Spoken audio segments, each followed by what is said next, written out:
স্বামীর কাছে এসে দাঁড়ায় সারদা। যখন পাশে আসে বা বসে তখনও ঘুমটা খোলে না।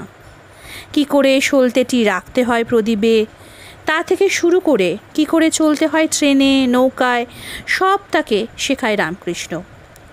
গৃহস্থালির ছোটোখাটো ব্যাপার, দৈনন্দিন খুঁটিনাটির কাঁটাকোচা, নেমন্তন্ন বাড়ির ভোজ থেকে শুরু করে শাক পাতার কচু ঘেঁচু, বাড়ির কে কেমন লোক, কার সঙ্গে কেমন ব্যবহার করবে তার ফিরিস্তি।